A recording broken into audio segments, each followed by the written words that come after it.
បាទជំរាបសួរបងប្អូនទាំងអស់គ្នាថ្ងៃនេះសូមចេញរឿងតាក់ទងជាមួយនឹងរឿងមន្តអាគមនិងមេចោហើយឥឡូវត្រូវការចេញមុខដោយសារក្រុមហ៊ុននៅ YouTube ចឹងវាញ៉ៃញ៉ៃហ្នឹងបងប្អូនទាំងអស់គ្នាអញ្ចឹងសូមចេញវីដេអូបន្តិចកុំឲ្យក្រុមហ៊ុន YouTube វាចាប់ចំណុចយើងអញ្ចឹងបងប្អូនអញ្ចឹងសូមទស្សនាស្ដាប់រឿងយើងទាំងអស់គ្នាបងប្អូនបាទសូមអរគុណបងប្អូនទាំងអស់គ្នាក៏ធ្លាប់បានឮពាក្យថាចោរព្រៃជាច្រើនដងជាច្រើនសារមកហើយថ្ងៃនេះខ្ញុំនឹងលើកសាច់រឿងមួយដែលពាក់ព័ន្ធជាមួយនឹងខេត្តកំពតដែលសាច់រឿងនេះគឺជាសាច់រឿងពិតដែលបានកើតឡើងនៅកំឡុងឆ្នាំ2000តែម្ដងនៅក្នុងស្រុកភូមិនៃខេត្តកំពតនេះចំណែកឯភូមិគឺអេដមីនមិនហ៊ានបញ្ជាក់នោះទេដោយសារតែខ្លាចប៉ះពាល់ដល់បងប្អូនដែលពួកគាត់កំពុងតែរស់នៅសប្តាហ៍ថ្ងៃនេះនៅក្នុងស្រុកភូមិមួយនោះក៏មានលោកអ៊ំមេភូមិម្នាក់ដែលគាត់មានឈ្មោះថាលោកអ៊ំមេភូមិឆនលោកអ៊ំមេភូមិឆននេះក៏បានកាន់កាប់ស្រុកភូមិមួយនេះអស់រយៈពេលជាច្រើនឆ្នាំផងដែរអ្នកភូមិដែលនៅទីនឹងអ្នកភូមិខ្លះគេក៏ចូលចិត្តគាត់អញ្ចឹងទៅចំណែកឯអ្នកភូមិខ្លះទៀតនោះគេក៏មិនសូវជាចូលចិត្តហើយវាក៏ធម្មតានោះទេនៅក្នុងការរស់នៅក៏ដូចជារឿងទាំងអស់នេះគឺតែងតែមានអ្នកស្រឡាញ់និងស្អប់នឹងឯងប៉ុន្តែទោះបីជាអ្នកភូមិមានការស្អប់បាកាន់គាត់ក៏ដោយដោយសារតែលោកអ៊ំមេភូមិឆននេះគាត់ក៏ជាមនុស្សមួយដែលតែងតែគិតភាពសច្ចៈភាពទៀងត្រង់ចឹងទៅបើសិនជាអ្នកណាខុសគឺគាត់ថាអ្នកណាខុសហើយអ្នកដែលស្អប់គាត់នោះក៏សិតសឹងតែជារឿងដែលគាត់បានដោះស្រាយបន្ទាប់មកពួកគេចាញ់អញ្ចឹងទៅបានជាធ្វើឲ្យពួកគេនោះគឺមានចិត្តមិនពេញចិត្តមកកាន់លោកអ៊ំមេភូមិឆននេះឯងក្រឡេកទៅកាន់លោកអ៊ំមេភូមិឆននោះទៀតសោតគាត់ក៏មិនបានប្រកាន់ទៅកាន់អ្នកភូមិផងដែរដោយសារតែគាត់ក៏ជាចាស់ទុំនៅក្នុងភូមិគាត់ក៏មានការយល់ដឹងខ្លះដូច្នេះហើយគាត់មិនបានប្រកាន់អ្វីនោះទេលោកអ៊ំមេភូមិឆននៅថ្ងៃនេះគាត់ក៏កំពុងតែអង្គុយនៅក្រោមផ្ទះគាត់ក៏បានបន្តកិច្ចការរបស់គាត់ជាធម្មតាចំណែកឯប្រពន្ធរបស់គាត់នោះក៏កំពុងតែអង្គុយនៅខាងក្រៅផ្ទះដែលគាត់កំពុងតែបោកខោអាវចឹងទៅបើក្រឡេកមកមើលពាក់កណ្ដាលភូមិវិញឃើញថាក្មេងៗនោះវាកំពុងតែរត់លេងប្រដេញគ្នានឹងឯងដែលសកម្មភាពទាំងអស់នេះខ្ញុំជឿថាពុកម៉ែបងប្អូនមួយចំនួនពួកគាត់ក៏ធ្លាប់បានឆ្លងកាត់ផងដែរក្រឡេកទៅមុខប្រមាណជាង10ម៉ែត្រតែប៉ុណ្ណោះក៏ស្រាប់តែមានបរិសម្នាក់គេក៏បានមកដល់ហើយគេនោះគឺមានវ័យប្រមាណជាងត្រឹមតែ40ឆ្នាំតែប៉ុណ្ណោះនៅពេលដែលគេបានធ្វើដំណើរមកដល់ផ្ទះរបស់លោកអ៊ំមេភូមិឆនរួចរាល់គេក៏បាននិយាយថាអ៊ំមេភូមិគឺប្រហែលជាមួយអាទិត្យទៀតខ្ញុំសូមអញ្ជើញអ្នកអ៊ំនេះចូលទៅក្នុងពិធីមង្គលការរបស់កូនស្រីខ្ញុំផងវត្តមានរបស់អ៊ំនេះពិតជាសំខាន់ខ្លាំងណាស់ហើយខ្ញុំក៏សូមការអនុញ្ញាតមួយចំនួនពីអ៊ំមេភូមិផងដែរចំពោះកិច្ចការទៅលើការរៀបពិធីមង្គលការនេះក្រឡេកទៅកាន់អ៊ំមេភូមិឆនគាត់ក៏បាននិយាយរួចមកគាត់ក៏បានថាមិនអីទេឯងធ្វើទៅតាមឯងគិតទៅចោះចំណែកឯរឿងបញ្ហាមួយចំនួននោះចាំយើងជាអ្នកដោះស្រាយនឹងឈរចេញមុខឯងដែរហើយតើឯងហៅអ្នកភូមិអ្នកស្រុកនេះហើយច្រើនដែរឬទេ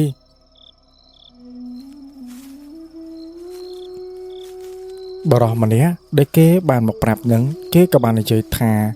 ហៅដូចជាមិនច្រើនទេអ៊ំមេភូមិអើយនិយាយទៅគឺហៅតែអ្នកភូមិយើងតែប៉ុណ្ណោះចំណែកឯអ្នកឆ្ងាយនោះគឺខ្ញុំមិនបានហៅទេអ៊ំមេភូមិគាត់ក៏បាននិយាយថាហៅត្រឹមអ្នកភូមិរបស់យើងក៏ល្អដែរកុំឲ្យយើងហៅអ្នកឆ្ងាយទៅគេពិបាកនឹងមកអ្នកភូមិគ្រប់គ្នាបន្ទាប់ពីបានឮបែបនេះគឺពួកគាត់ក៏សប្បាយចិត្តដែរស្រុកភូមិរបស់ពួកគាត់ក៏ខានមានពិធីរៀបមង្គលការនេះក៏រៀងយូរគួរសម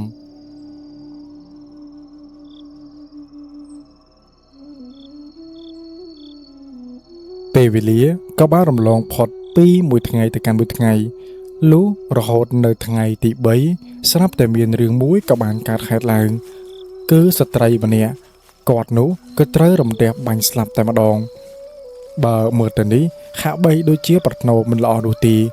នៅពេលហ្នឹងអ្នកភូមិគ្រប់គ្នាក៏បានទៅមើលបន្ទាប់ពីបានឮស្នូររន្ទះមួយនោះនៅពេលដែលឮស្នូររន្ទះបែបនេះគឺថាលោកអ៊ំឆនដែលជាមេភូមិនេះគាត់ក៏បានចេញទៅមើលបន្ទាប់ពីគាត់បានចេញទៅមើលជាមួយនឹងអ្នកភូមិក៏បានឃើញថាក្មេងស្រីម្នាក់នោះគឺគេបានបាត់បង់អាយុជីវិតទៅហើយខ្ញុំនិយាយថាក្មេងស្រីហ្នឹងគេមិនមែនមានអាយុតិចនោះទេគេមានអាយុថាប្រមាណជាង20ឆ្នាំទៅហើយសារសពរបស់គេនោះគឺមើលមិនសូវជាយល់នោះទេវាមានសភាពឆេះខ្លោចបាត់ទៅហើយអ្នកភូមិនៅទីនេះអ្នកខ្លះគេក៏បាននិយាយថាគេពិតជាអាណិតណាស់ដោយសារតែម្នាក់ស្រីនឹងគឺជាកូនកំព្រាគឺគ្មានឪពុកម្ដាយនោះទេរាល់ថ្ងៃគេរស់នៅតែម្នាក់ឯងតែប៉ុណ្ណោះបាយទឹកមួយចំនួនក៏ដូចជាអង្ករអីនោះក៏ត្រូវបានអ្នកភូមិផ្ដល់ឲ្យអញ្ចឹងទៅអ្នកភូមិនៅទីនេះក៏មានការអាណិតស្រឡាញ់គេដែរដោយសារតែនាងក៏សុភាពមិនត្រឹមតែប៉ុណ្ណោះពាក្យសម្ដីរបស់នាងគឺថ្លៃថ្នូរខ្លាំងណាស់នាងនិយាយមកសុភាពតែម្ដងបានធ្វើឲ្យចាស់ទុំដែលនៅក្នុងស្រុកភូមិនេះមានការពេញចិត្តនាងជាខ្លាំងរហូតមានអ្នកខ្លះទៀតនោះគេក៏បាននិយាយថាបើសិនជាកូនគេកំឡោះនោះគេប្រកាសជាយកស្ដីដណ្ដឹងនាងហើយទោះបីជានាងមិនមានអ្វីក៏ដោយដោយសារតែពួកគាត់ស្រឡាញ់ទៅលើអត្តចរិតរបស់នាងអ្នកភូមិម្នាក់ក៏បានស្រែកយំអញ្ចឹងទៅមិនគួរណាទេវតានោះហាត់អ្វីបានជាធ្វើបាបមនុស្សល្អម្លេះព្រមលិខិតនោះពិតជាលឿនខ្លាំងណាស់អ៊ំមេភូមិឆនដែលគាត់ជាមេភូមិនោះ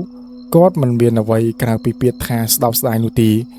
គាត់ក៏បានប្រាប់ទៅកាន់អ្នកភូមិមួយចំនួនថាឲ្យចាប់ផ្ដើមរៀបចំនៅពិធីបុណ្យសពរបស់នាងទៅហើយក៏ត្រូវតែនិមន្តលោកមកប្រមាណអង្គផងទោះបីជានាងគ្មានឪពុកម្ដាយក៏ដោយតែយ៉ាងណានាងក៏ជាអ្នកភូមិរបស់យើងដែរដូច្នេះយើងត្រូវតែរៀបចំពិធីបុណ្យនេះឲ្យសមរម្យបន្តិចទៅក្រឡេកទៅកាន់អ្នកភូមិនៅទីនេះម្នាក់ក៏បានឯកភាពគ្នាក៏ដូចជាបានយល់ស្របជាមួយនឹងលោកអ៊ំមេភូមិឆនផងដែរអ្នកភូមិពួកគេក៏ពិតជាឆ្ងល់ខ្លាំងណាស់ខែនេះជាខែប្រាំងនោះទេហេតុអ្វីបានជាមានរន្ទះបាញ់បែបនេះឬមួយក៏ជារន្ទះបាញ់ខែចែកបើសិនជាមានរន្ទះបាញ់បែបនេះមើលទៅស្រុកភូមិរបស់យើងនោះប្រកាសជាមិនអាចសុខសាន្តបាននោះទេថាមិនស្រួលនឹងខ្លាចតែមានរឿងអ្វីមួយដែលពួកយើងនេះនឹកស្មានមកដល់ឡើយអ្នកភូមិខ្លះនឹងគេពិតជាបាននិយាយបែបនឹងក៏ពិតមែនតែក៏ត្រូវបានអ៊ំចាស់ព្រឹទ្ធាចារ្យនៅក្នុងភូមិក៏ចេះតែខាមទៅថារឿងវាមិនទាន់កើតឡើងនោះទេពួកឯងកំទាន់សន្និដ្ឋានពេកអី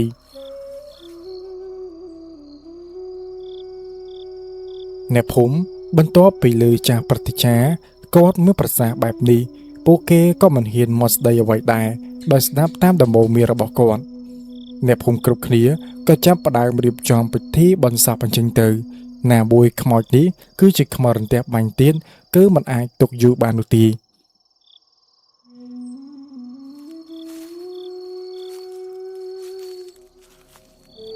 ក្រឡេកទៅកាន់លោកអ៊ំមេភូមិឆន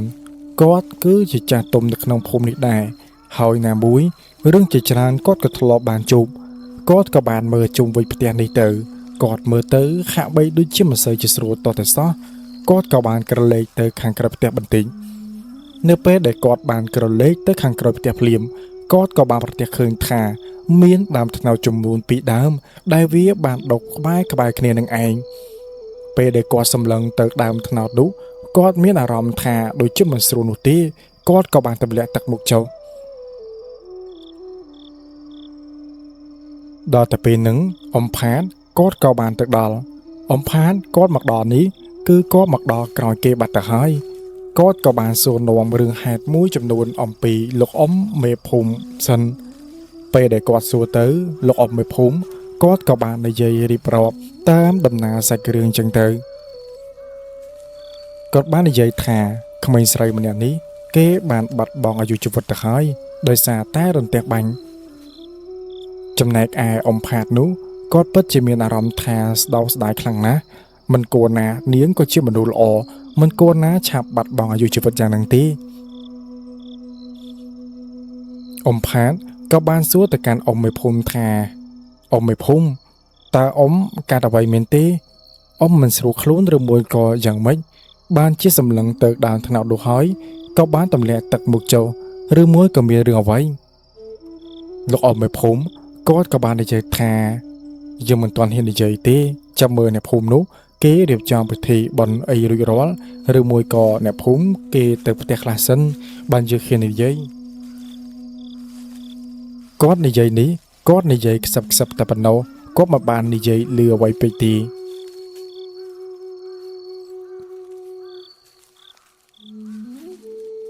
លោកអ៊ំផាតបន្ទាប់ពីបានស្ដាប់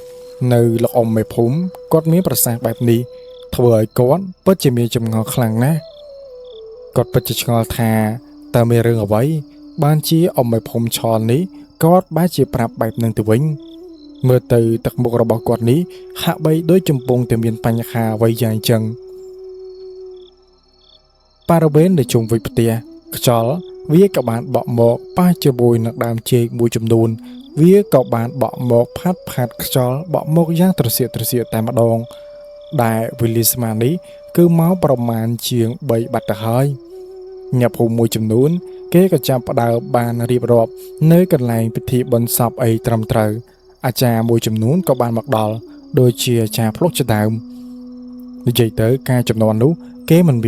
មានអ្វីគឺបូជានោះទេតាមពិតទៅមិនមែនថាអត់នោះទេក៏ប៉ុន្តែដោយសារតែស្រុកភូមិនេះពួកអ្នកភូមិក៏គេមិនសូវមានដូច្នេះគឺត្រឹមតែរៀបចំត្រឹមតែប៉ុណ្ណេះគិតថាវាសមរម្យណាស់ទៅហើយដោយពួកគាត់បានបូជាជាមួយនឹងឈើហើយនឹងដើមចេកនឹងឯង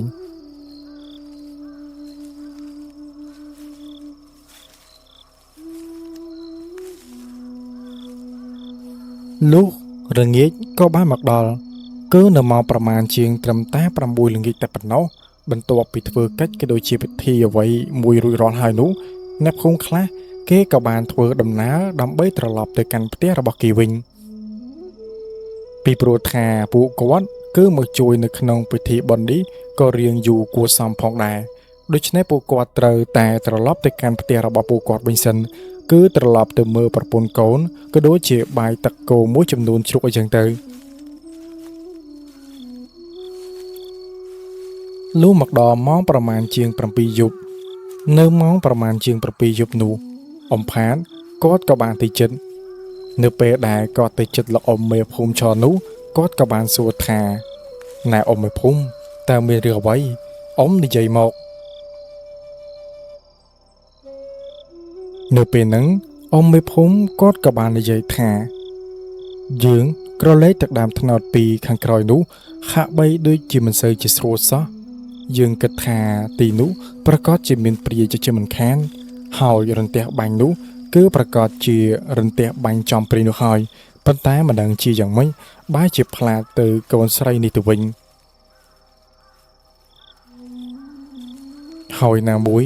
រន្ទះបាញ់ខែចែកនេះវាកាចខ្លាំងណាស់ឯងក៏បានដឹងពីវាខ្លះដែរតែមែនទេចំណែកឯអ៊ំផាតគាត់ក៏បាននិយាយថាមែនហើយគឺខ្ញុំក៏បានដឹងអំពីរឿងទាំងអស់នេះដែរតែធ្វើយ៉ាងម៉េចទេបើរឿងរ៉ាវវាកើតទៅជាយ៉ាងនេះហើយបើសិនជាទីនោះមានព្រាយក៏ពិតមែនចាំមើលយប់នេះខ្ញុំនឹងព្យាយាមខ្លោងមើលថាតើវាពិតជាមានដែរឬអត់ចំណែកឯខ្មោចរបស់ក្មេងស្រីម្នាក់នេះយប់នេះខ្ញុំក៏ត្រូវតែធ្វើពិធីដែរដើម្បីឲ្យប្រលឹងរបស់នាងនេះទៅចាប់ជាតិហើយពិធីរបស់ខ្ញុំនោះមិនដឹងថាធ្វើទៅវាបានផលដែរឬអត់ទេវាអាស្រ័យទៅលើបុណ្យកុសលរបស់ក្មេងស្រីនោះដែរបើសិនជាវាមានបុណ្យកុសលល្អនោះគេអាចនឹងចាប់ជាតិទៅលោកខាងមុខតែបើសិនជាអត់ទេគេប្រកាសជាខ្លាចទៅជាបរិវាររបស់ព្រាយដែលនៅក្បែរនេះជាមិនខានលោកអ៊ំមេភូមិគាត់ក៏បានលើកដៃរបស់គាត់នោះដាក់ទៅលើស្មារបស់អ៊ំផាតរួចមកគាត់ក៏បាននិយាយថារឿងទាំងអស់នេះយើងសុំទុកចិត្តលើឯងទៅហើយយើងមិនសូវជាចេះអ្វីប្រមាណទេលើរឿងទាំងអស់នេះអ៊ំផាត គាត់ក៏បាននិយាយថាមិនន័យទេលោកអ៊ំមេភូមិគេក៏ជាអ្នកភូមិរបស់យើងដែរគ្រាន់តែថាខ្ញុំជួយបានដែរឬអត់គឺខ្ញុំមិនដឹងឡើយតែយ៉ាងណាខ្ញុំនឹងសារលបងឲ្យអស់ពីសមត្ថភាពពេលវេលាវាក៏បានរំលងផុតពី1ម៉ោងទៅកាន់1ម៉ោងទៀតគឺនៅម៉ោងប្រមាណជាង10យប់តែប៉ុណ្ណោះអ្នកដែលនៅកន្លែងពិធីបុណ្យសពនេះគឺមិនដល់10នាក់នោះទេហើយសំឡេងសត្វលោកខ្មោចនោះវាក៏បានយំទាំងជប់នឹងឯងសំឡេងរបស់វាដូចជាមនុស្សកំពុងធ្ងោយ៉ាងអញ្ចឹងគឺស្ដាប់មើលទៅពិតជាគួរឲ្យព្រឺសម្បកខ្លាំងណាស់បើសិនជាក្មេងៗដែលវានៅជាមួយនោះគ្រាន់តែឮសំឡេងបែបនេះវាប្រកាសជារត់ចោលគ្នាជាមិនខានតែក៏សំណាងដែលមនុស្សជិត10នាក់ដែលកំពុងតែនៅនេះគឺសសឹងតែជាមនុស្សចាស់ដែលមានធ្លាប់បបពិសោធន៍នៅទៅលើរឿងរ៉ាវទាំងអស់នេះច្រើនគួរសម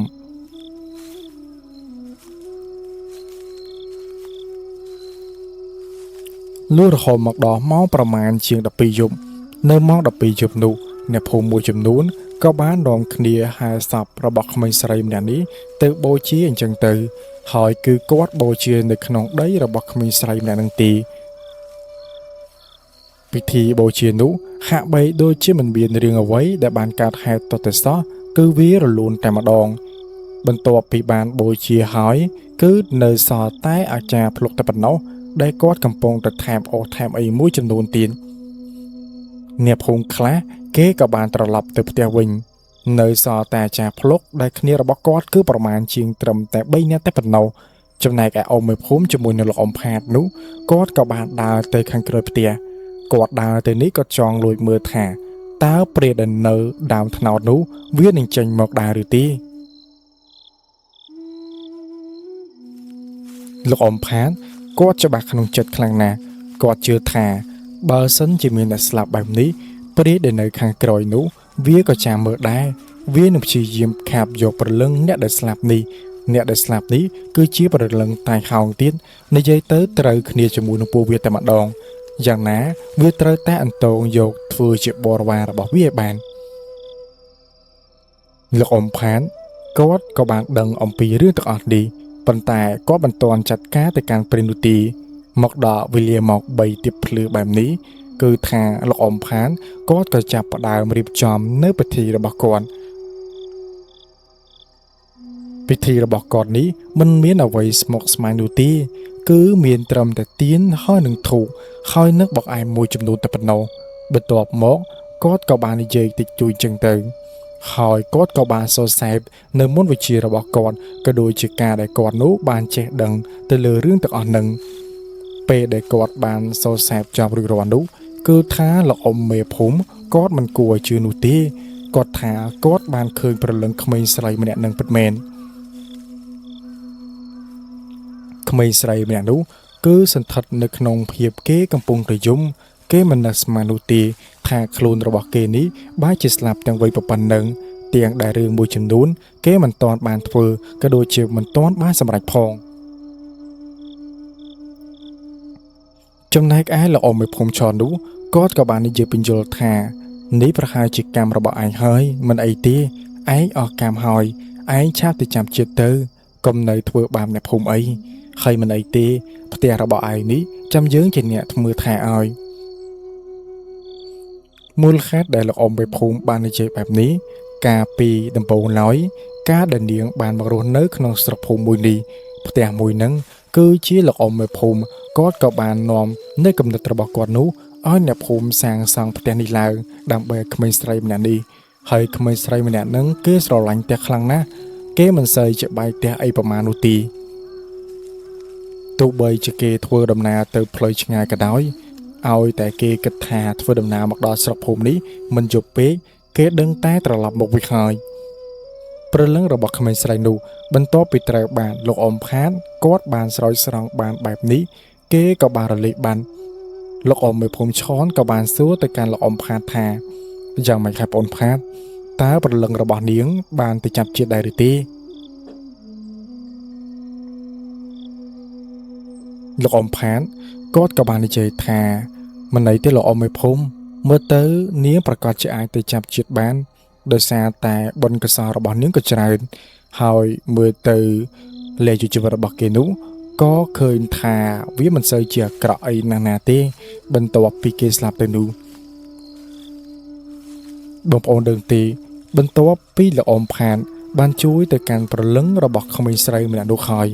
ដើមថ្នោតពីរដែលនៅខាងក្រោយនោះវាក៏ស្រាប់តែមានភ្លើងឆេះឡើងហើយអណ្ដាតភ្លើងនោះឆេះឡើងទ្រលោមតែម្ដងប៉ុន្តែពេលដែលយើងសម្លឹងមើលទៅហេតុអ្វីទៅដើមថ្នោតគឺពោពេញទៅដោយភ្លើងប៉ុន្តែវាហាក់បីដូចជាមិនបានឆេះធៀងឬមួយក៏បានឆេះនៅស្លឹកថ្នោតអីនោះទេគឺវាមិនឆេះតតែសោះភ្លើងនោះវាក៏បានធ្លាក់មកខាងក្រោមព្រាកតែម្ដងលោកអ៊ំផាតគាត់ក៏បាននិយាយថាលោកអ៊ំមិនភូមិឯងឃើញទេនោះមូលហេតុដែលខ្ញុំជួយក្មេងស្រីម្នាក់នេះឥឡូវមើលទៅពួកគេនោះហាក់បីដូចជាខឹងខ្លាំងណាស់ពួកគេគឺកំពុងតែខឹងហើយលោកអ៊ំមិនភូមិគាត់ក៏បាននិយាយថាមិនន័យទេបងអូនផាតបងអូនធ្វើយ៉ាងណាត្រូវតែកំចាត់ព្រលឹងព្រីទាំងអស់នេះបានបើមិនអញ្ចឹងទេវានឹងធ្វើបាបអ្នកភូមិយើងជាមិនខានទោះបីជាមិនធ្វើបាបក៏រន្ទះនោះវាប្រកាសជាបាញ់ទៅលើដើមថ្នោតនេះជាមិនខានលោកអ៊ំផានគាត់ក៏បានដាក់គូរអង្គុយចុះបន្ទាប់មកគាត់ក៏យកខ្សែអំបោះឆៅនោះព័ទ្ធជុំវិញផងដែរគាត់ក៏បានប្រាប់ឲ្យទៅកាន់លោកអ៊ំមេភូមិឈន់ថាអ៊ំមេភូមិអ៊ំឯងឆាប់ចូលមកអង្គុយនៅទីនេះមកហើយទោះបីជាមានរឿងអ្វីក៏ដោយដែលខាតមិនត្រូវចេញពីរង្វង់នៃខ្សែសមាធិឡើយលោកអ៊ំមេភូមិផានពិតណាស់គាត់គឺមិនបានចេញអំពីរង្វង់នៃខ្សែសមាធិនោះទេគាត់ក៏បានស្ដាប់ទៅកាន់លោកអ៊ំផាតផងដែរមូលហេតុដែលគាត់ស្ដាប់ដោយស្ដាប់តាំងពីដើមយ៉ាងអញ្ចឹងលោកអ៊ំមេភូមិឈរនេះគាត់មិនចេះអ្វីនោះទេគឺចេះតែលោកអ៊ំផាតតែប៉ុណ្ណោះនៅពេលនោះឃើញថាព្រាយទាំងពីរក្បាលដែលវាបានសន្ធិដ្ឋនៅក្នុងដើមថ្នោតនោះវាក៏ចាប់ផ្ដើមចេញនៅឫទ្ធិអំណាចរបស់វាពេលហ្នឹងពេលដែលលោកអ៊ំផាតសម្លឹងទៅគាត់ថាឃើញរូបរាងវានោះអាក្រក់ខ្លាំងណាស់ក្បាលរបស់វាយ៉ាងធំហើយរូបរាងវាជាស្រីនោះទេអណ្ដាតរបស់វាលាក់មកឡើងវែងតែម្ដងហើយសម្លេងសោករបស់វានោះគឺពិតជាព្រឺសម្បល់ខ្លាំងណាស់បើសិនជាមនុស្សធម្មតាឃើញនោះប្រកាសជាសម្លាប់បាត់ទៅហើយតែនេះត្រឹមលោកអ៊ំមេភូមិគាត់មានស្មារតីមាំដែរបានជាគាត់មិនមានបញ្ហាអ្វីអ៊ំផាតគាត់ក៏បាននិយាយថា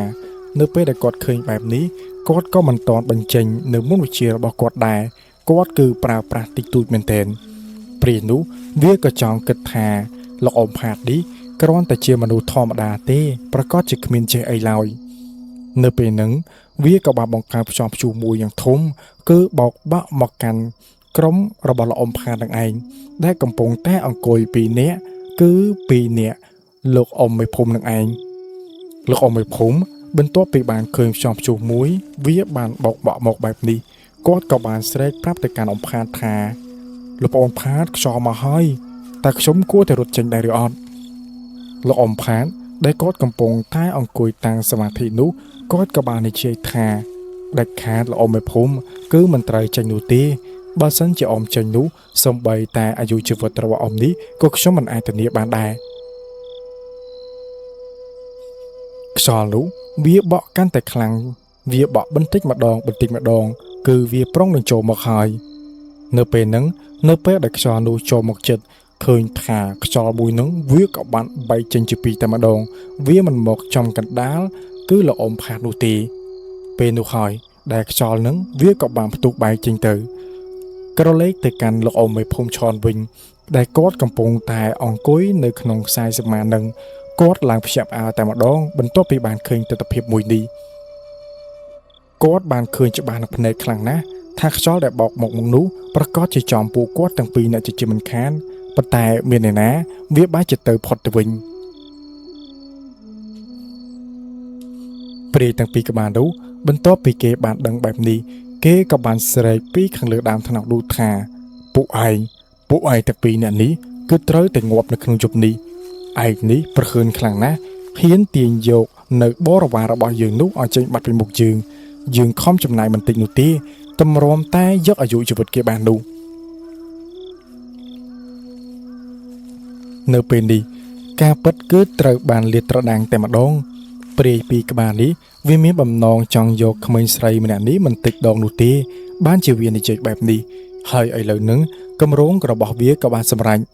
តែយ៉ាងហោចណាស់ក៏ក្មេងស្រីម្នាក់នោះគេបានទៅចាប់ជាតិបាត់ទៅហើយ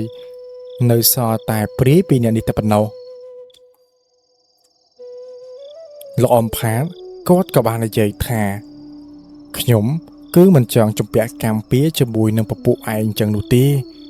ពួកឯងនេះគឺវាមិនធ្វើឲ្យបុណ្យរបស់យើងកើតឡើងឡើយគឺមានតែធ្វើឲ្យយើងនេះមានបាបតែប៉ុណ្ណោះប៉ុន្តែដើម្បីអ្នកភូមិនៅក្នុងភូមិនេះយើងមិនអាចអោបដៃឈរមើលបាននោះទេ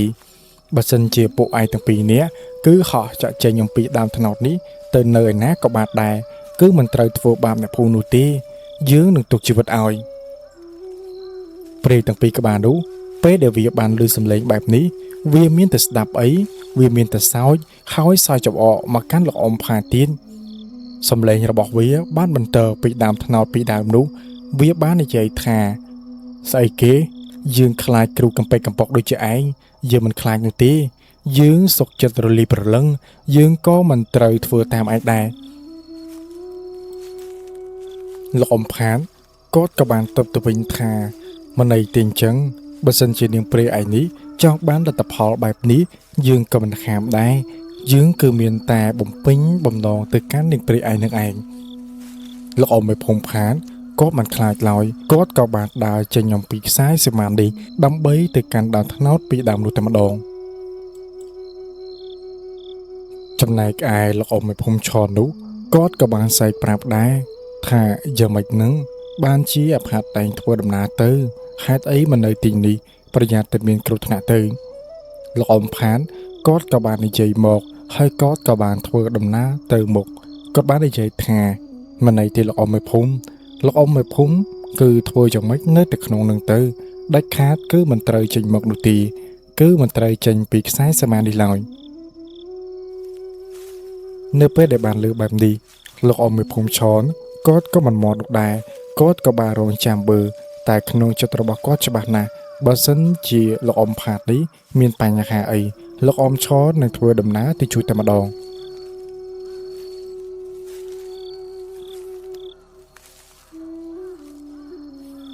បន្ទាប់ពីលោកអ៊ំផាតគាត់បានធ្វើដំណើរទៅបែបនេះ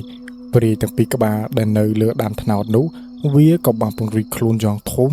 ហើយវាក៏បានស្រែកមកកាន់លោកអ៊ំមេភូមិផាតនៅពេលបែបនេះលោកអ៊ំមេភូមិផាតគាត់ក៏បានទាញយកនៅកូនក្ររបស់គាត់ចេញមកគាត់ក៏បាននិយាយថាកូនគឺលេងមួយទំហឹងរបស់កូនទៅម្ដងនេះគឺពុកមិនហាមនោះទេកូនក្រនោះវាក៏បានពង្រីកខ្លួនយ៉ាងធំតែម្ដងបន្ទាប់មកវាក៏បានធ្វើដំណើរគឺទៅចាត់ការព្រាយទាំងពីរក្បាលនោះចំណែកឯលោកអ៊ំផាតនោះគាត់ក៏បានទាញយកនៅកំបិតស្នៀតរបស់គាត់ដែលសៀតជាប់ចង្កេះគឺគាត់មិនដែលដកចេញនោះទេពេលដែលគាត់ដកចេញបែបនេះគាត់ក៏បានយកវាមកសោសាបនៅមុខវិជាបន្ទាប់មកគាត់ក៏ឈរមើលគឺគាត់ឈរមើលកូនក្ររបស់គាត់កំពុងតែវាប្រហារកូនក្ររបស់គាត់នោះវាក៏បានហោះឡើងទៅលើឡើងស្ទុយបន្ទាប់មកវាក៏បានធ្វើការប្រយុទ្ធជាមួយនឹងព្រាយទាំងពីរក្បាលនោះសំឡេងប្រយុទ្ធនេះគូលូលាន់នឹងឈោងឆាំងតែម្ដងប៉ុន្តែដែលភូមិនៅទីនេះពួកគេប្រកាសជាមិនបានឮនោះទេ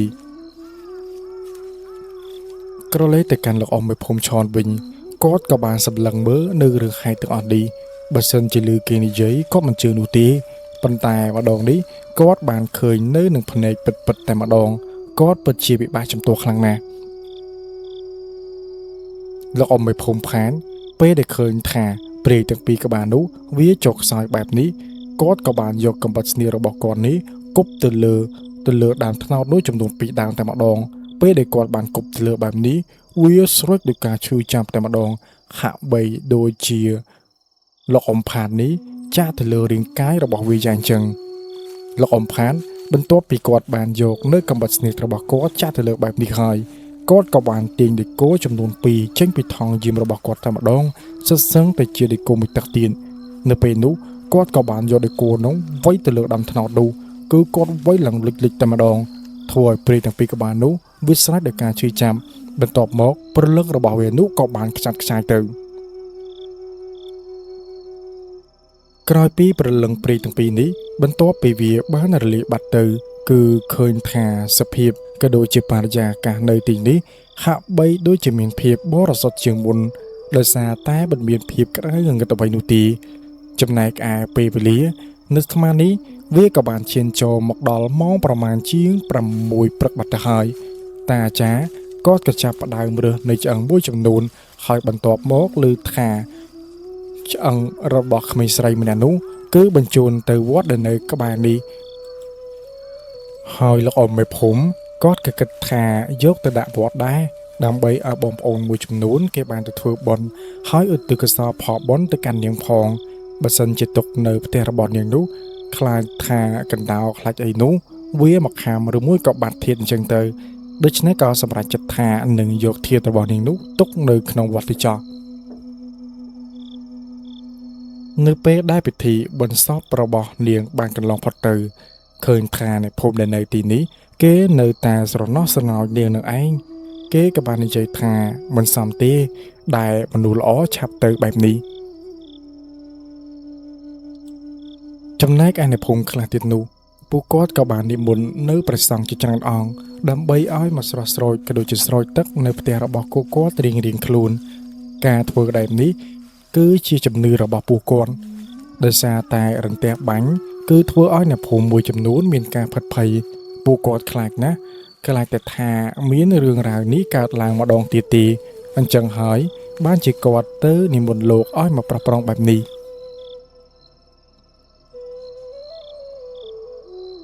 ចំណែកឯលោកគ្រូផាតនោះគាត់ក៏មិនថាអីដែរគាត់ក៏ធ្វើតាមអ្នកភូមិដូចគ្នាយ៉ាងអញ្ចឹងទាំងដែលលោកអ៊ំផាតគាត់ដឹងហើយថារន្ទះបាញ់មួយនេះគឺបង្កឡើងដោយព្រាយពីរក្បាលដែលសន្ធិដ្ឋនៅដើមថ្នោតនោះទេហើយឥឡូវនេះគាត់បានកំចាយព្រលឹងរបស់វាបាត់ទៅហើយ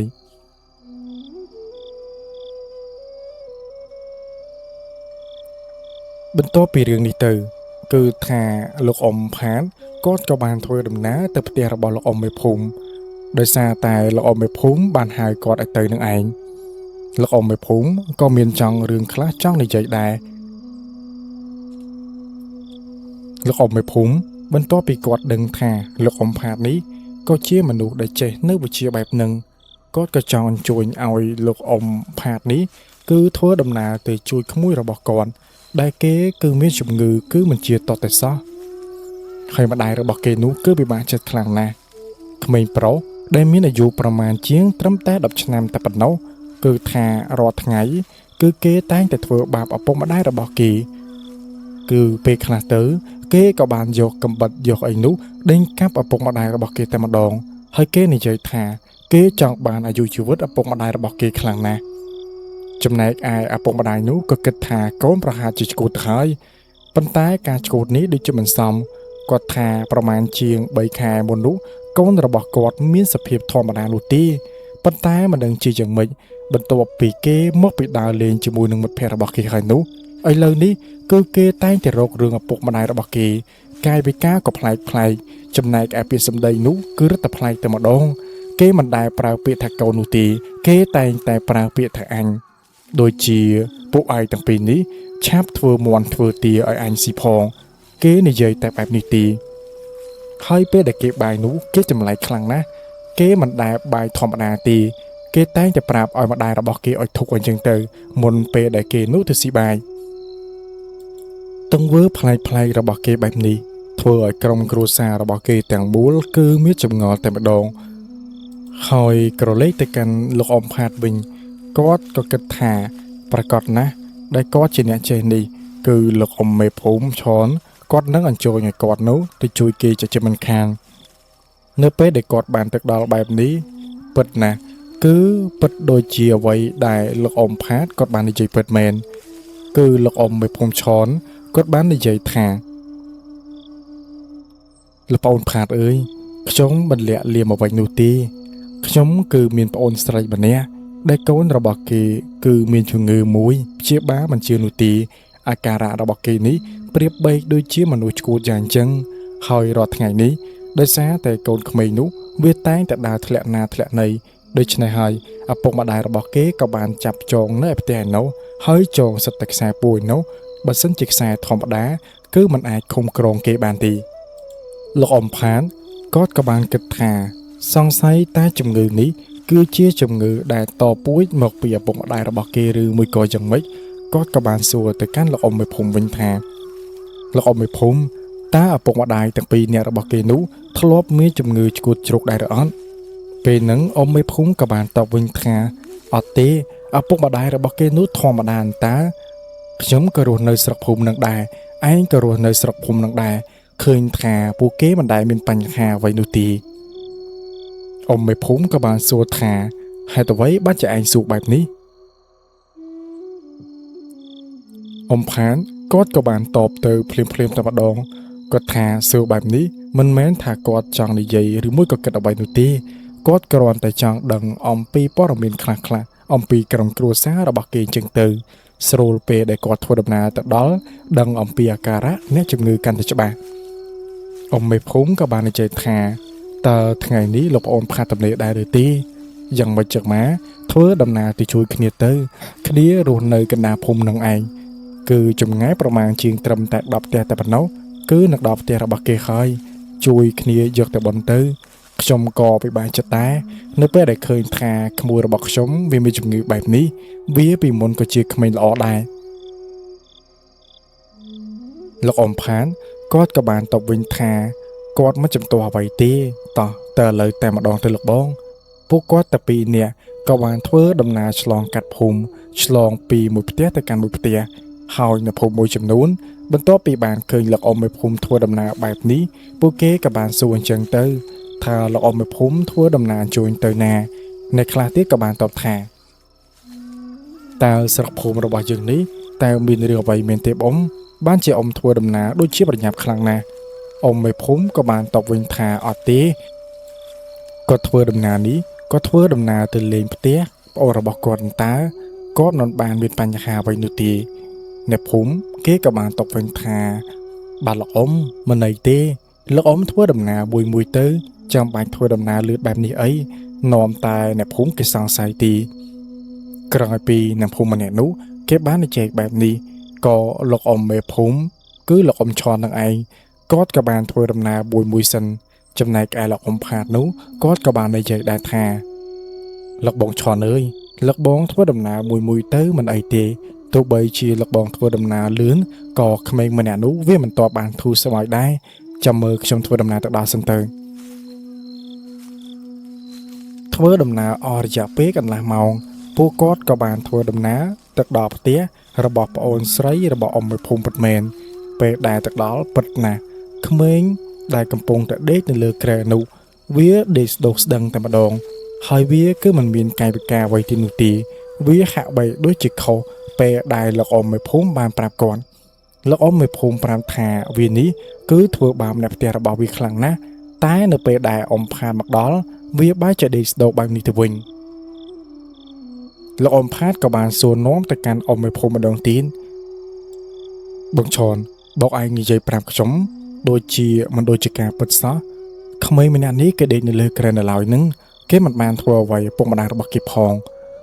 បងឈនគាត់ក៏បានតបវិញថាណែបងផាតបងមិនកុហកឯងទេឥឡូវមិនអីទេចាំយើងនេះសួរនាំម្ដាយរបស់គេផ្ទាល់តែម្ដងទៅ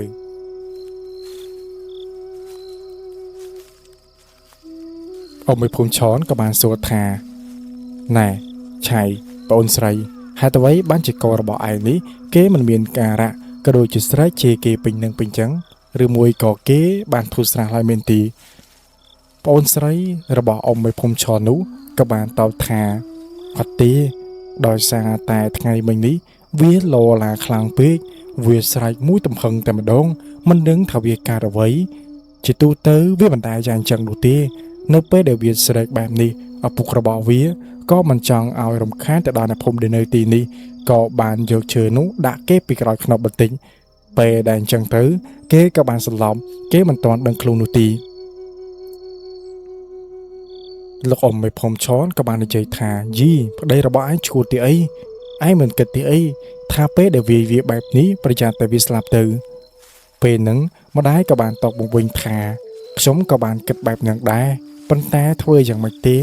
បើរឿងនោះវាបានកន្លងផុតបាត់ទៅហើយខ្ញុំព្យាយាមហាមប្តីរបស់ខ្ញុំដែរប៉ុន្តែក៏មិនស្ដាប់ហើយមើលទៅគាត់នោះពិបាកចិត្តខ្លាំងណាស់តាំងពីកូននោះវាកើតជំងឺបែបនេះលោកអ៊ំផាតក៏បាននិយាយថាបានឲ្យលោកអ៊ំមេភូមិកុំបន្ទោសគ្នាអីមិនអីទេគេមិនទាន់ស្លាប់នោះទេមើលទៅគេនេះក៏រស់នៅបានយូរផងដែរ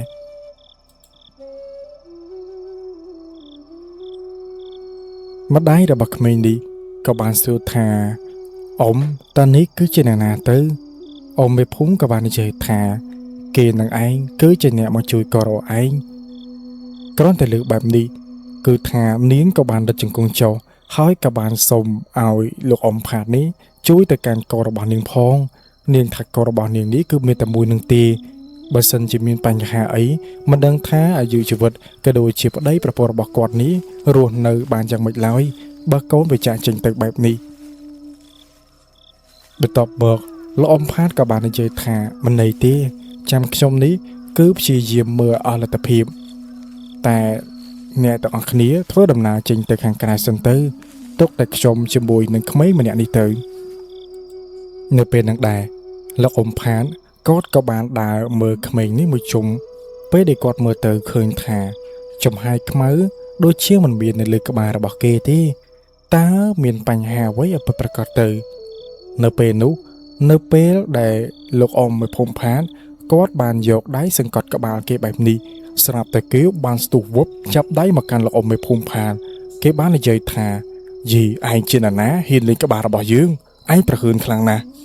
លោកអ៊ំផាតគ្រាន់តែបានឮសំឡេងបែបនេះគឺគាត់ដឹងច្បាស់តែម្ដងថាអ្នកដែលនៅក្នុងរូបក្មេងនេះជាណាលោកអ៊ំផាតក៏បាននិយាយថាអូនេះគឺជាម្ចាស់ទឹកម្ចាស់ដីមែនទេគឺជាអ្នកតាដែលនៅខាងចុងព្រៃនោះមែនទេគឺព្រៃខាងកើតនឹងមែនទេនៅពេលដែលលោកអ៊ំផាតបានសួរសំណួរបែបនេះស្រាប់តែក្មេងម្នាក់នោះក៏បាននិយាយសំឡេងមកជាមនុស្សចាស់តែម្ដងថាគឺជាយើងតើឯងចង់ម៉េចតើឯងគឺជាណាណាហេតុអ្វីបានជាដឹងថាយើងលោកអ៊ំផាតក៏បានតបថាយីមើលលោកតាឯងនិយាយខ្ញុំជាអ្នករស់នៅស្រុកភូមិរឿងនេះហេតុអ្វីបានជាខ្ញុំមិនដឹងទៅវិញខ្ញុំរស់នៅស្រុកភូមិនេះមិនតិចឆ្នាំនោះទេហើយខ្ញុំតែងតែឃើញលោកតាឯងនៅខាងនោះរហូតនឹងស្មានតែខ្ញុំមិនដឹងអីហើយចាស់តាលោកតាឯងនេះហេតុអ្វីបានជាសន្តិដ្ឋនៅក្នុងរូបនេះទៅវិញលោកតាម្ចាស់ព្រៃនោះគេក៏បាននិយាយថាតាមពិតទៅយើងក៏មិនចង់ធ្វើបាបវាដែរនឹកឃើញថាវាក៏ជាកូនចាបកូនព្រាមដែលសន្តិដ្ឋនៅក្នុងភូមិនេះប៉ុន្តែពួកវានោះវាប្រខើនណាស់ជាមួយគ្នាវាជាពិសេសគឺជាអាក្មេងម្នាក់នឹងតែម្ដងមន់ក៏ដូចជាទាដែលនៅភូមិគេបានដាក់សារសំណាដល់យើងមិនតន់ឲ្យលុតធូបផងវាក៏ស្រាប់ទាញយកទៅស៊ីជាមួយគ្នាវាអស់មិនត្រឹមតែប៉ុណ្ណោះវាថែមទាំងរបស់ដែលនៅសេសសល់នោះវាក៏បានយកជើងជន់មកលើចានរបស់យើងដែលគេតែងតែដាក់សែនដល់យើងនោះរឿងអីដែលថាយើងមិនខឹងយើងសួរមើលចុះបើសិនជាឯងវិញតើឯងខឹងដែរទេចំណែកឯអ៊ំផាតនោះគាត់ក៏បាននិយាយមកវិញថាមានន័យសំបីតែខ្ញុំនេះក៏ខឹងដែរគឺខ្ញុំក៏ខឹងដែរដែលក្មេងទាំងអស់នេះវាប្រព្រឹត្តទង្វើបែបហ្នឹងប៉ុន្តែដោយសារតែពួកគេនេះគឺក្មេងវាមិនទាន់ដឹងអីណាមួយនៅតាព្រៃឯងមិនអីទេឥឡូវអញ្ចេះចោះចាំខ្ញុំឲ្យឪពុកម្ដាយរបស់វានេះសែនគឺទាមួយមន់មួយហើយជ្រុកមួយក្បាលទៀតឲ្យនៅតាឯងតើនៅតាឯងនឹងដោះលែងគេដែរឬទេនៅតានោះគេក៏បាននិយាយថាអត់ទេយើងមិនដល់នោះទេគ្រាន់តែលើបែបនេះអ៊ំផាតគាត់ក៏បានសួរបន្តទៀតថា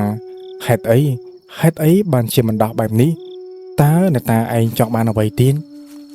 អ្នកតានោះក៏បាននិយាយថាយីឯងប្រងតែដាក់មន់ដាក់សាច់ជ្រូកឲ្យយើងមែនទេចុះឯងមិនដាក់ស្រាយើងផឹកទីអីយើងខាន់យូរហើយបន្ទាប់មកលោកអ៊ំផាតគាត់ក៏បានសោចរួចមកគាត់ក៏បាននិយាយថាមិនន័យទេចាំខ្ញុំប្រាប់ពុកម៉ែរបស់វាឲ្យលែងចេះចោះគឺអ្នកតាឯងនេះចេញទៅគ្រាន់តែលោកអ៊ំផាតបាននិយាយបែបនេះគឺថាព្រលឹងរបស់អ្នកតានោះគេក៏បានចេញទៅបាត់ពិតមែនបន្ទាប់មកក្មេងប្រុសម្នាក់នោះគេក៏ឆាប់ដឹងខ្លួន នៅពេលដែលគេដឹងខ្លួនបែបនេះព្រលឹងរបស់គេក៏បានចូលខ្លួនវិញសពគ្រប់តែម្ដងនៅពេលដែលឮសំឡេងកូនស្រែកហៅម៉ែបែបនេះអ្នកដែលនៅខាងក្រៅដែលជាម្ដាយនោះគេក៏បានចូលទៅមើលទាំងដែលលោកអ៊ំផាតមិនអនុញ្ញាតនោះទេ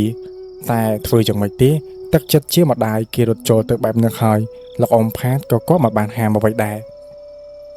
នៅពេលនោះក្មេងម្នាក់នោះវាក៏បាននិយាយថាតើខ្ញុំកំពុងទៅនៅទីណាខ្ញុំកំពុងទៅរត់លេងនៅក្នុងព្រៃគឺសប្បាយខ្លាំងណាស់ទីនោះមិនខ្វះទេរបស់លេងហើយទីនោះមានទិដ្ឋភាពស្អាតខ្លាំងណាស់ម៉ែពេលដែលបានលើកបែបហ្នឹងម្ដាយក៏បានស្ទុះអោបកូនហើយគេក៏បានយំបន្ទាប់មកក៏ម្ដាយនោះគេក៏បាននិយាយថាមិនន័យទេកូនឥឡូវនេះដឹងខ្លួនមកវិញហើយលោកអ៊ំមេភូមិផានក៏បានប្រាំព្រឿងនេះប្រាប់ទៅកាន់ម្ដាយរបស់គេថាកូនរបស់ឯងនេះគឺគេបានទៅប៉ះពាល់សំណែនរបស់អ្នកតាដែលในភូមិរបស់យើងនេះតែងតែសែនឲ្យនឹងហើយឯងក៏ភ្លេចណាជ្រូកមួយមាន់មួយទាមួយហើយស្រាស1លីត្រផងដាក់សែនឲ្យគេទៅបើសិនជាឯងមិនសែនទេកូនរបស់ឯងនេះប្រកាសជាមានបញ្ហាធំជាមិនខានថាមិនស្រួលវានឹងប៉ះពាល់ដល់អាយុជីវិតទៀតក្រឡេកទៅកាន់ម្ដាយវិញគ្រាន់តែលើកបែបនេះគាត់ក៏ឆ្លើយថាចាស់តែម្ដងថាគាត់ដឹងតែរៀបចំឲ្យហើយបន្ទាប់មកគាត់ក៏បានផ្ដល់មាសប្រាក់ខ្លះឲ្យមកកាន់លោកអ៊ំផាតផងដែរពេលហ្នឹងលោកអ៊ំផាតគាត់មិនទទួលទេគាត់ថាគាត់ជួយនេះជួយចេញពីចិត្តដូច្នេះគាត់មិនត្រូវការឡើយហើយគាត់មិនបានធ្វើអ្វីដែរគាត់គ្រាន់តែនិយាយសម្រុះសម្រួលជាមួយនឹងអ្នកតាតែប៉ុណ្ណោះក្រឡេកទៅកាន់ម្ដាយក្មេងនោះគេក៏គិតថាមិនអាចទេត្រូវតែឲ្យរបស់ខ្លះទៅកាន់លោកអ៊ំផាតពេលហ្នឹងគេក៏បានឲ្យមាសមួយដំឡឹងអញ្ចឹងទៅដោយសារតែក្រុមគ្រួសាររបស់គេនេះក៏រៀងមានជីវភាពធូរធារផងដែរចំណែកឯឪពុករបស់ក្មេងនេះរឹតតែសប្បាយចិត្តគេបានលើកដៃសំពះផងអីផងមកកាន់លោកអ៊ំផាតគេបាននិយាយថាកុំទៅបានលោកគ្រូទេកុំមិនកូនរបស់ខ្ញុំមិនដឹងថាយ៉ាងម៉េចឡើយលោកអ៊ំផាតក៏បាននិយាយថាបានឲ្យពួកឯងទាំងពីរនាក់ធ្វើនេះដូចជាលើសលួសពេកហើយប៉ុណ្ណឹងបានហើយបន្ទាប់ពីគាត់បានដោះស្រាយក៏ដូចជាបានជួយទៅកាន់ក្មេងម្នាក់នោះពួកគាត់ទាំងពីរនាក់ដែលជាលោកអ៊ំមេភូមិឆនជាមួយនឹងលោកអ៊ំផាតក៏បានធ្វើដំណើរត្រឡប់មកផ្ទះវិញលោកអ៊ំឆននោះគាត់បាននិយាយអរគុណខ្លាំងណាស់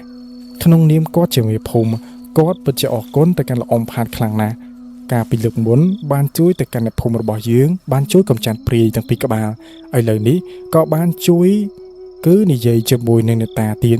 គឺពិតជាអរគុណខ្លាំងណាស់លោកអ៊ំផាតក៏បាននិយាយថាមិនន័យទេលោកអ៊ំមេភូមិអើយយើងក៏ជាអ្នកភូមិដែលនៅទីនេះបើមានរឿងអ្វីខ្ញុំអាចជួយបាននោះខ្ញុំដឹងតែជួយឲ្យអ៊ំក្រោយពីបានធ្វើដំណើរទៅដល់ផ្ទះរបស់លោកអ៊ំមេភូមិរីករាល់លោកអ៊ំផាតគាត់ក៏បានសុំលាដើម្បីត្រឡប់ទៅកាន់ផ្ទះរបស់គាត់វិញប៉ុន្តែមុននឹងទៅនោះក៏លោកអ៊ំផាតក៏បាននិយាយថាលោកអ៊ំមេភូមិឆនគឺចិត្តដល់ថ្ងៃការកូនបរោះម្នាក់នោះដែលគេមកប្រាំពូយើងហើយចិត្តដល់ថ្ងៃហើយដូចជាថ្ងៃស្អែកតែត្រូវទីលោកអ៊ំមេភូមិឆនក៏បាននិយាយថាត្រូវហើយគឺជាថ្ងៃស្អែកទឹកឯងគឺដល់វិធីរៀបការរបស់ពួកគេទៅហើយ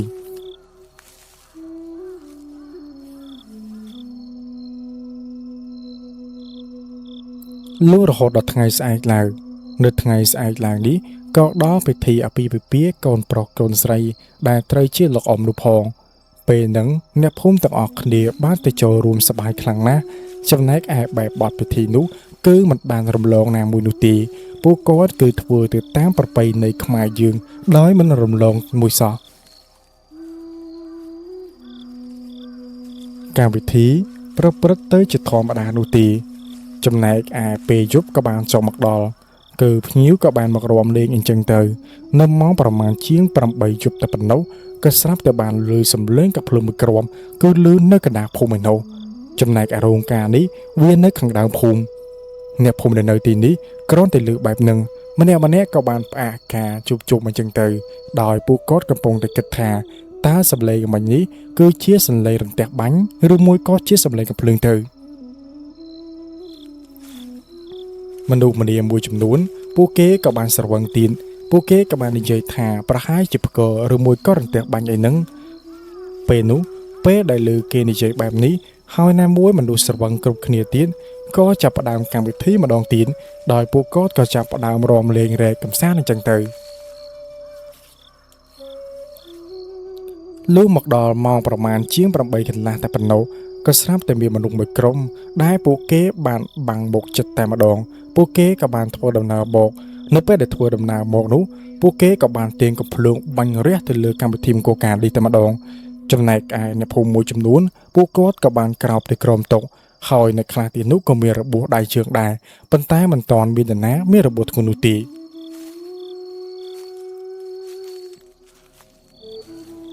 នៅពេលនោះគឺស្រាប់តែមានល្អម្នាក់ដែលគាត់មានវ័យប្រមាណជាងត្រឹមតែ50ឆ្នាំជាងតែប៉ុណ្ណោះ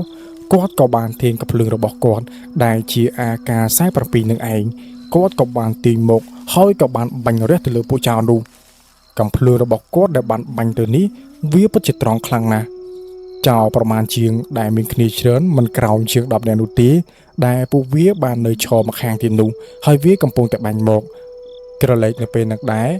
គឺលោកអ៊ំផាតជាមួយនឹងលោកអ៊ំមេភូមិនោះក៏បានបញ្ជាឲ្យអ្នកភូមិនឹងយកកំភ្លើងមកអ្នកភូមិដែលនៅទីនេះអ្នកខ្លះពួកគេក៏បានរត់គេចខ្លួនសិនទៅដោយសារតែពួកគេខ្លាចមានរបួស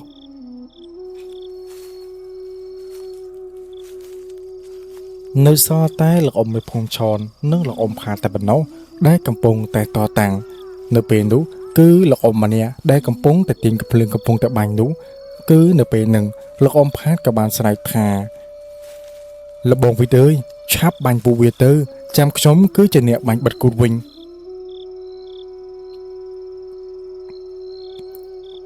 នៅពេលនោះគឺថាសំឡេងកំភ្លើងក៏បានផ្ទុះឡើងគឺលាន់លើឲ្យពេញភូមិតែម្ដងចំណែកឯមនុស្សស្រីគ្រប់រូបនោះក៏លោកអ៊ំមួយភូមិឆននេះបានឲ្យពួកគេជំនះទៅខាងក្រៅផ្ទះទៅខ្លាចថានៅទីនេះគឺមានការរាយកាយត្រូវពួកគេអញ្ចឹងទៅមនុស្សស្រីទាំងអស់គ្នាក៏បានរត់ទៅខាងក្រៅផ្ទះដោយមានការពីអំពីបរោះផងដែរឥឡូវនេះគឺថាលោកអ៊ំផាតគាត់កំពុងតែទាញកំភ្លើងបាញ់ហើយលោកអ៊ំវិញនោះក៏ដូចគ្នាដែរនៅពេលហ្នឹងពួកគាត់ទាំងពីរនាក់បានទាញកំភ្លើងហើយដើរចូលទៅតែម្ដងធ្វើឲ្យពួកចៅដែលវាមកប្លន់នោះភ្នែករបស់វាបើកធំតែម្ដងវាក៏បាននិយាយថាជុំយ៉ាហើយអ៊ំពីរនេះដូចជាមិនខ្លាចក្រកំភ្លើងយើងតតែសោះនៅពេលហ្នឹងមេរបស់វាក៏បាននិយាយថាពួកឯងឆាប់លើកកំភ្លើងហើយបាញ់ឲ្យចំទៅយើងមិនជឿទេថាពួកពីរនាក់នេះវាមិនមានរបួសនោះនៅពេលដែលលើកបែបនេះកូនចៅនោះវាក៏បានទាញកំភ្លើងមកបាញ់ពិតមែននៅពេលដែលវាបានបាញ់ទៅឃើញថា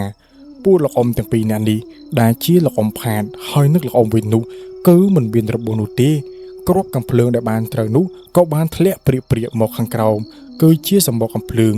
ពេលហ្នឹងហើយគឺជាឱកាសរបស់អ៊ំផាតជាមួយនឹងអ៊ំវិញពួកគាត់ក៏បានទាញកំភ្លើងនោះបានបាញ់រះតែម្ដងធ្វើឲ្យក្រុមចោរប្រមាណជាង5នាក់ក៏បានដួលងាប់នៅសល់5នាក់ទៀតនោះគឺលោកអ៊ំផាតនេះគាត់មិនបានដកកំភ្លើងបាញ់នោះទេ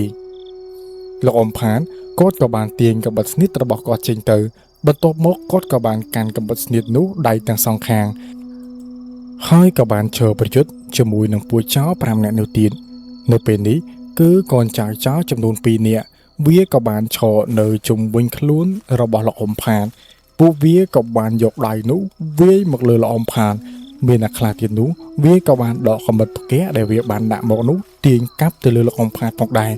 តែលោកអ៊ំផាតនេះអ្វីត្បិតតែថាគាត់មានអាយុច្រើនក៏ពិតមែនប៉ុន្តែកាយសម្បទារបស់គាត់នោះពិតជាអាចគេចបានលឿនខ្លាំងណាស់និយាយទៅគាត់រហ័សតែម្ដងពីមួយជំហានទៅកាន់មួយជំហានគឺថាគាត់បានគេចលឿនខ្លាំងណាស់ចំណែកឯលោកអ៊ំមេភូមិឆននោះគាត់គឺមិនដឹងថាត្រូវធ្វើយ៉ាងម៉េចទេបើលោកអ៊ំវិតជាមួយនឹងលោកអ៊ំផាតនេះមានការរហ័សរហួនបែបហ្នឹងគឺមិនធ្វើឲ្យពួកចៅនោះវាប្រហារត្រូវនោះទេវាបានតែមួយសន្ទុះក្រុមចៅទាំងអស់នោះគឺបានដេកស្លាប់តែម្ដងចំណែកឯនៅសល់មេនោះលោកអ៊ំផាតជាមួយនឹងលោកអ៊ំវិតពួកគាត់ក៏បាននិយាយថាចូលពេលហ្នឹងពួកគាត់ក៏បានចេញនៅវិជាក្បាច់គោះរបស់ពួកគាត់នោះពិតជាលេចធ្លោខ្លាំងណាស់គាត់ប្រើពេលត្រឹមតែប្រមាណជាង5នាទីតែប៉ុណ្ណោះក៏អាចផ្ដាច់យកអាយុជីវិតមេចៅនោះតែម្ដង ហើយនៅពេលនឹងដែរអ្នកភូមិមួយចំនួនក៏បានទះដៃហូដែលពួកគាត់អាចកម្ចាត់ទៅលើក្រុមចោរនេះបានទោះបីជាមង្គលការនេះវាមានរឿងបែបនេះក៏ដោយតែយ៉ាងណាអ្នកភូមិទាំងអស់គ្នាក៏បានបាត់បង់អាយុជីវិតហើយគ្រាន់តែមានរបួសតែប៉ុណ្ណោះអ្នកភូមិដែលមានរបួសនោះអ្នកភូមិដែលមិនទាន់មានរបួសនឹងក៏បានជួយរុំទៅលើរបួសក៏ដូចជាលាងស្នាក់ស្នាមដែលត្រូវរបួសអញ្ចឹងទៅហើយនៅពេលនឹងដែរពួកគាត់មិនបានបន្តនៅពិធីរំលែកអ្វីទៀតនោះទេគឺបញ្ចប់ត្រឹមនឹងតែម្ដងចំណែកឯសាកសពរបស់ពពួកចៅព្រៃទាំងអស់នោះគឺថាអ៊ំមេភូមិឆនក៏បានប្រាប់ទៅកាន់អ្នកភូមិថាឲ្យយកពួកគេនេះបោះចោលទៅក្នុងព្រៃទៅហើយដាច់ខាតគឺមិនចាំបាច់បោះចោលនៅមួយកន្លែងនោះទេគឺដាក់នៅខាងលិចមួយខាងកើតមួយចឹងទៅគឺធ្វើបែបនេះទៅដើម្បីឲ្យសត្វខ្លានៅក្នុងព្រៃនោះវាបានស៊ីឬមួយក៏សត្វថ្មចឹងទៅអ្នកភូមិគេក៏បានស្ដាប់តាមទៅកាន់លោកអ៊ំមេភូមិចំណែកឯអ្នកភូមិមួយចំនួនទៀតនោះក៏បានត្រឡប់ទៅផ្ទះវិញលុះរហូតដល់ថ្ងៃស្អែកឡើងបោកអ្នកភូមិមួយចំនួនក៏បានដើរមកអរគុណមកកាន់អ៊ំផាតជាមួយអ៊ំវិតជាមួយនឹងអ៊ំឆនដែលពួកគាត់បានជួយទៅកាន់អ្នកភូមិហើយលោកអ៊ំផាតឥឡូវនេះគាត់ក៏បានដឹងថាអ៊ំវិតនឹងគាត់ក៏ជាមនុស្សដែលចេះនៅវិជ្ជាដែរដោយសារតែការដែលបានកើតហេតុនោះឃើញថានៅពេលដែលក្រកកំភ្លើងបានបាញ់មកត្រូវគាត់ឃើញថាគាត់មិនមានរបួសអ្វីនោះទេពេលព្រឹកព្រលឹមបែបនេះលោកអ៊ំផាតក៏បានធ្វើដំណើរទៅលេងផ្ទះរបស់លោកអ៊ំវិតគឺគាត់ចង់ធ្វើដំណើរទៅសួរសុខទុក្ខយ៉ាងចឹងទៅនៅពេលនោះដែរអ៊ំផាតក៏បានសួរទៅកាន់អ៊ំវិតថាលោកបងវិនតើយ៉ាងម៉េចហើយតើការប្រជុំមិញនេះមានរបួសអ្វីខ្លះនោះទេលោកអ៊ំវិតក៏បាននិយាយថាមិនន័យទេលោកប្អូនអើយខ្ញុំមានតែអីមកពីណាគឺមិនមានរបួសអ្វីនោះទេដោយសារតែពូនោះវាវាយមិនត្រូវផងលោកអ៊ំផាតគាត់ក៏បានសើចរួចមកគាត់ក៏បាននិយាយថាបានហើយលោកបងស្មានតែខ្ញុំមិនឃើញមានទេយប់មិញនេះគឺគ្រាប់កំភ្លើងជាច្រើនគ្រាប់ដែលពួកចៅព្រៃហ្នឹងដែលវាបានបាញ់រះមកលើលបងនោះខ្ញុំឃើញនៅភ្នែកនឹងឯងឃើញថាมันមានបញ្ហាអ្វីតតែសោះគ្រាន់តែបានលើកបែបនេះគឺថាលោកអ៊ំវិនគាត់ក៏បានស្ទុះមកបិទមាត់គឺមកបិទមាត់លោកអ៊ំផាតនឹងឯងគាត់បាននិយាយតិចតិចថាណែបានហើយលោកប្អូនវិទអើយខំនិយាយបែបនេះកុំឲ្យប្រពន្ធគាត់ឮដោយសារតែប្រពន្ធរបស់គាត់នោះបានហាមប្រាមរឿងទាំងអស់នេះគឺមិនឲ្យគាត់ប្រើនៅវិជានោះទេឥឡូវនេះគាត់លួចប្រើទៀតហើយបើសិនជាប្រពន្ធរបស់ខ្ញុំដឹងនោះពិតណាស់គេនឹងជេរខ្ញុំឥឡូវហើយលោកអ៊ំផានគាត់ក៏បាននិយាយថាមិនអីទេលោកបងចាំខ្ញុំលាក់ក៏បានដែរប៉ុន្តែគួរឲ្យស្ដាយលោកបងចេះបែបនេះហើយយប់មិញនេះឃើញថាលោកបងជួយអ្នកភូមិទៀតខ្ញុំពិតជាសប្បាយចិត្តខ្លាំងណាស់នៅពេលនោះដែរក៏លោកអ៊ំវិតគាត់ក៏បាននិយាយថាសប្បាយតែលោកប្អូនយប់មិញនេះក៏មិនអន់ដែរខ្ញុំក៏ឃើញដែរក្រកកំភ្លើងជាច្រើនគឺបានចំមកកាន់លោកប្អូនប៉ុន្តែឃើញថាលោកប្អូនមិនមានបញ្ហាអ្វីតតែសោះខ្ញុំឃើញនៅផ្អែកណាតែលោកប្អូនចេះនៅវិជាយូរហើយមែនទីលោកអ៊ំផានគាត់ក៏ជាមនុស្សដែលស្មោះត្រង់ដែរមូលហេតុដែលគាត់ធាននិយាយពាក្យពិតនោះដោយសារតែគាត់មើលទៅឃើញថាលោកអ៊ំវិតនេះក៏ជាមនុស្សដែលស្មោះត្រង់ដែរគាត់បាននិយាយថាខ្ញុំនេះគឺចេះតាំងពីអាយុ20ឆ្នាំមកម្លេះដោយសារតែជីតារបស់ខ្ញុំគាត់ក៏ជាគ្រូជីតារបស់ខ្ញុំក៏បានបង្រៀនខ្ញុំច្រើនខ្លាំងណាស់ប៉ុន្តែឪពុករបស់ខ្ញុំគឺគាត់មិនចេះអ្វីនោះទេនិយាយទៅខ្ញុំចេះសពគ្រប់នេះគឺដោយសារតែជីតារបស់ខ្ញុំតែប៉ុណ្ណោះ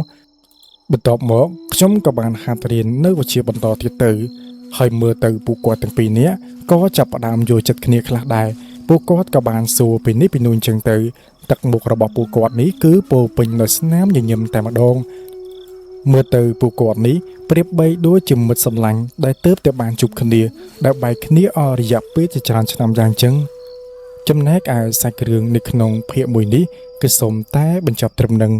ហើយបើសិនជាបងប្អូនចង់ស្ដាប់នៅដំណើរសាច់រឿងរបស់អ៊ំផាតជាមួយនឹងអ៊ំវិនចង់ដឹងថាទៅមុខយ៉ាងណាទៀតនោះសូមខមមិននៅខាងក្រោមម្នាក់មួយអញ្ចឹងអេដមីនមានតែប៉ុណ្្នឹងទេយើងនឹងជួបគ្នានៅវីដេអូក្រោយៗទៀតសូមអរគុណសូមជម្រាបលា